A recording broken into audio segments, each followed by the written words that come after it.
When I saw that shot as an 8th grader, I said, that guy's going to be great. Wow, LeBron-esque. Dead serious, yes. Okay.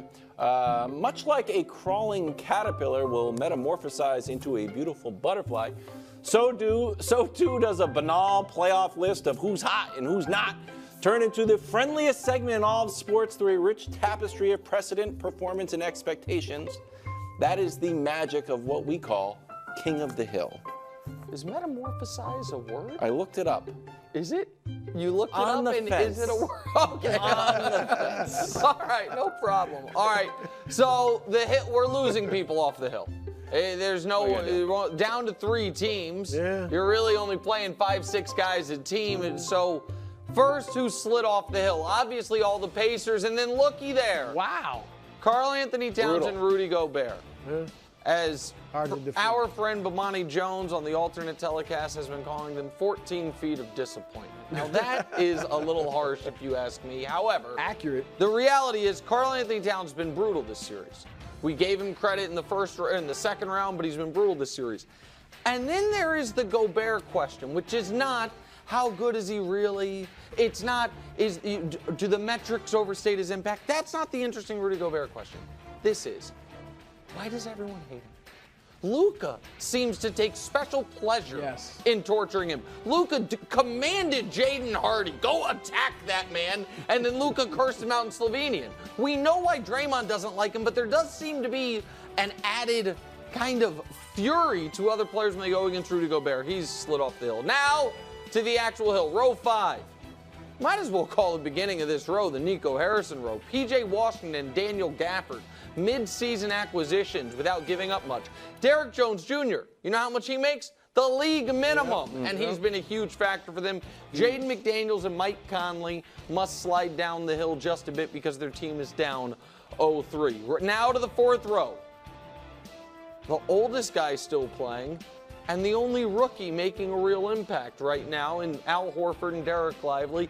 Al Horford, 181 playoff games trying to get his first ring. Thankfully for him, doesn't have to go against LeBron at any point in these postseasons, as that's could cost him probably a couple rings in the past. Derek White and Naz Reid, 2 of the best contracts in the NBA right now. Derek White making $18 million a year, Naz Reid making $13 million a year. Both of their teams have them locked in for at least next season. Now to row 3. I feel badly dropping Tatum. I will explain why he dropped in a moment. He didn't drop far, but he went from row 2 to row 3. Anthony Edwards, I don't feel badly dropping. He has not played well this series, but I can't put him lower. He obviously is more valuable and more impactful than anyone beneath him. And then there is Drew Holiday, who has been a brilliant postseason defensive player his whole career.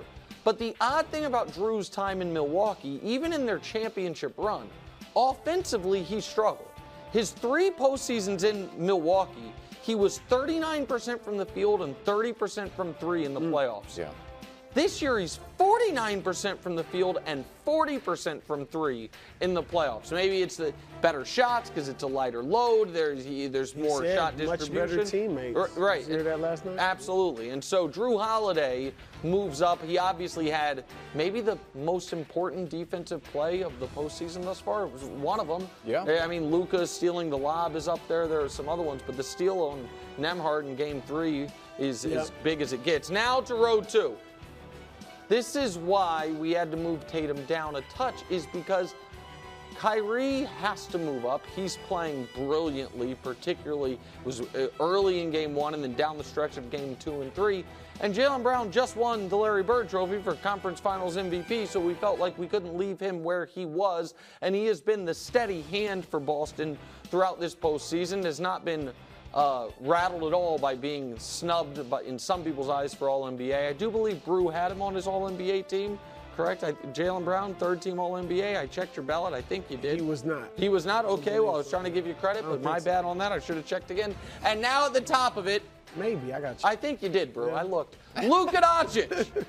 My large adult Slovenian son. These guys are trying to act like I ever once renounced him, as if he's a child I didn't want anymore. That's not true at all. I simply didn't like the Photoshops we were using on this show. That's fair. And I felt like, you know what, it's a little much at times. But now that he's about to win the championship, he's full-blown back to being my large adult Slovenian son. That brew is the latest edition Not a of King bad of the Hill. You got me thinking. I think Brown was on my third. Yeah, I think he was. I didn't. Check He that, was. please. I didn't have Who Halliburton. doesn't know his Exactly. own You ballot? left off Halliburton and you put Okay, Brown that's on. true. Brown, Yeah. 64 wins. I think Yeah. he deserves some Yeah, that's right. accolades. Okay, good. He's gone officially. Yeah. All right, but Nick, I do have one issue with the Hill. What's that? I am switching Jayson Tatum and Kyrie Irving. Oh. All right, and here's why.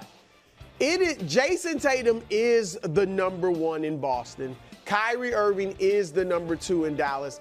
And it's still tough. You got to play the games and do your role, but it's tougher being the number 1 guy. All right, the more the pressure is on you as the number 1 guy. If Kyrie or if Luka Doncic wins Western Conference Finals Player of the Year, we're not doing a Kyrie didn't win it, something or nothing topic, right? You play a supporting role even as you're a star. All right, so there's that. And then you look at the statistics, and we have them right here. Tatum has been better in everything: points, rebounds, assists. Ass stocks is not even close. 8 ass stocks a game, 5.7. Kyrie's below 6. Now Kyrie's been a little more efficient, but again, you got Luka getting a lot of that.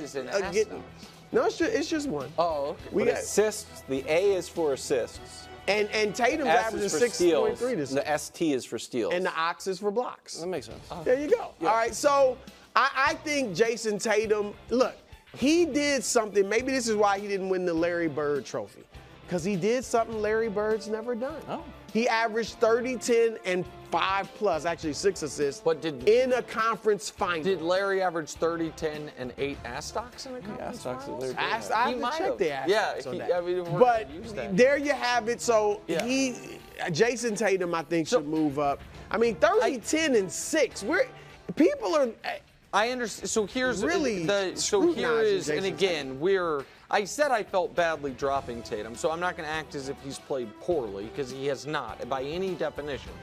However, in those conference finals, he did have a poor game. In game 2, he was not good, and I thought last night he was fine. I don't think Kyrie's had that. I think Kyrie has been, B+ to A in all 3 of those games. He had 20 points in game 2. Now, if Jayson Tatum scores 20, people are like, where was Tatum at? I mean, that's the difference between being the number 1 option and the number 2. Yeah, fair. I think it's also, and I think you'll agree with me, the difference between going up against a defense that was being compared to the 04 Pistons a round ago and going up against Indiana, who was a bad defensive team at full strength, as opposed even much less what they are now. So I think what you're saying is fair, but I'm comfortable with the Hill. Go ahead, Wild. I'm putting Porzingis on the Hill. He's been totally forgotten about. Well, he's not. Well, he's on the verge of getting healthy. He's been out since April 29th. Here's what he does in the regular season, if we have that graphic. Averages about 20 points. He's got 2 blocks. He shoots over 52% from the field.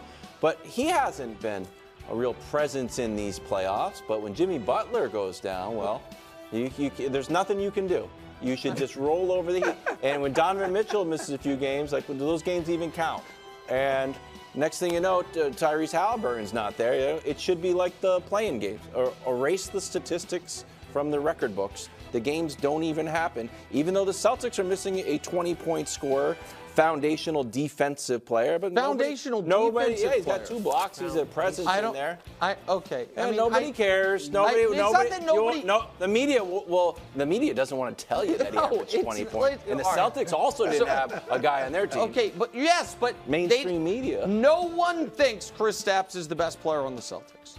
Well, that's their fault because they have a lot of depth in the Pacers but it just means we're not going to pay as much attention to the loss of your at best 3rd and at worst 5th best player, or most important, however you want to do it. Nobody thinks he's the best or 2nd best. But, Brew, this is what is happening now.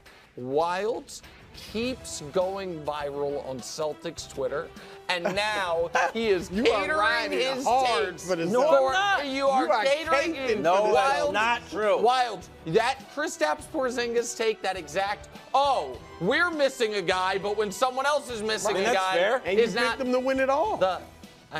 I spend all of my time on flag football when I'm online. Okay. I'm just saying. All right.